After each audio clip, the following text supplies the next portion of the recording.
So I started a new job recently. I went from working at a hardware store to working at a whiskey shop.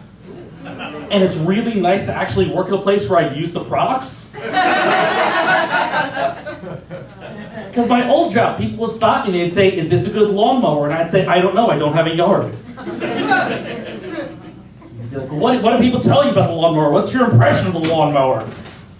"I don't know." I'm not that kind of comedian, I'm sorry.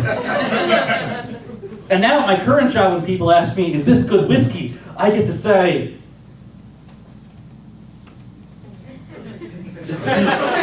"It's too bright in here." It's such a weird situation, too, because it's a whiskey shop, it's also a bar, that's inside a mall. So my job is like if Cheers had a Hot Topic beside it. Because, you know, sometimes you want to go where everybody knows your name. Because you're still clocked in at Cinnabon and your name tag is on.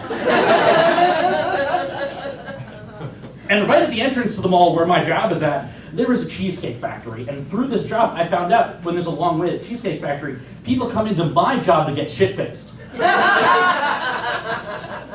And because of this job, I found out there are people, full-grown adults with wives and presumably jobs, that will wait 4 hours for a table at Cheesecake Factory. I don't know if you're aware of this or not, but you can make a cheesecake in less than 4 hours. Even if you don't have a factory, you can make a pre-Industrial Revolution cheesecake in less than 4 hours. Now, at my job, I have 2 types of customers that I absolutely love. By that, I mean, you know, love as a retail employee. So one is, at my job, because we're a local distillery, we give out free samples. And so you get some people that come in and are legitimately curious. Now, they just sit down, they're like, "Yeah, give me a free sample of Captain Morgan." And I'd be like, "Sir," because it's always a sir. "Sir, this is local distillery, we don't sell Captain Morgan. And second, if you're asking for something by name, I don't think you need to sample it." But my favorite type of customer are people who are newly 21, who have come in for their first real adult drink. Because you get people that are like, "I did a shot of Fireball at my cousin's wedding. I was 19 and said I was chewing gum." But sometimes people want their real drink, you know? So the one day this girl comes in and she says, "Do you sell gin?" I'm like, "Why, yes, we do." And she goes, "Great. I really want to try gin because I love the Snoop Dogg song Gin and Juice." And then she follows up with, "Do you know who Snoop Dogg is?"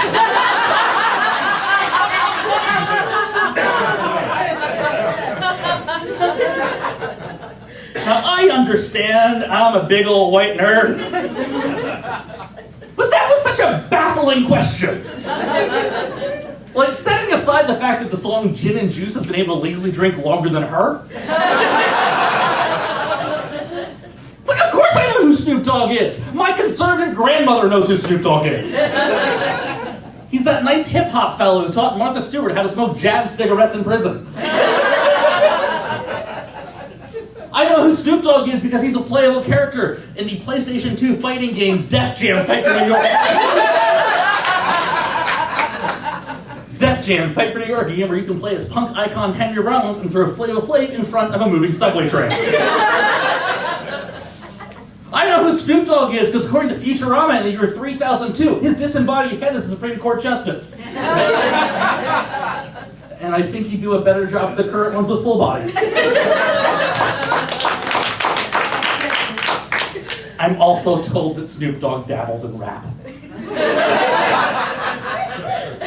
It was such a crazy question. Like when missionaries come up to your house and say, "Have you heard of Christ?"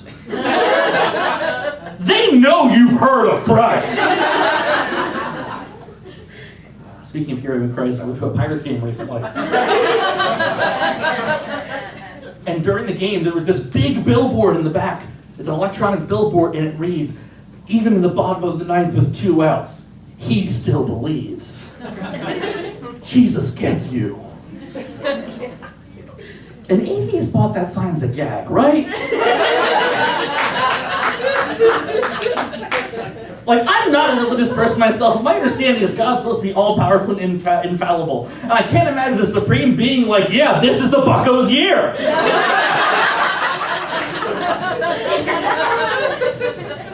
You know, I sure put that sign with one of those teams with like 10 million, $100 million rosters, the guys that are all the biggest players, but the idea that it would literally, like, okay, do you know the 90s film, Angels in the Outfield?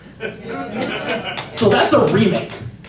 And the original 1951 film about a team so bad it took literal acts of God for the team to be good was the Pirates. So I did more research into this group and I found out it's one of those like, we're not a cult, we just want to spread the message kind of groups.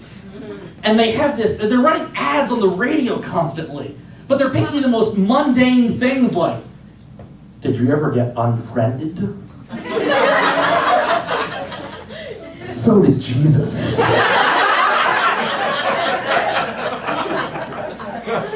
He gets you. Or there was another one, it was like, so it was this group of 13 guys. They were really good friends.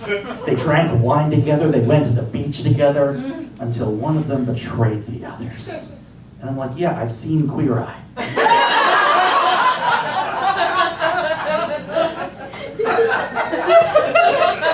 So I think if they're going to take these things, they need to make them more personal, really make it relatable to you as an individual to understand that Jesus gets you. The next one needs to be like, do you remember that wedding you went to? Gary's wedding? When you drank too much and threw up on the baby?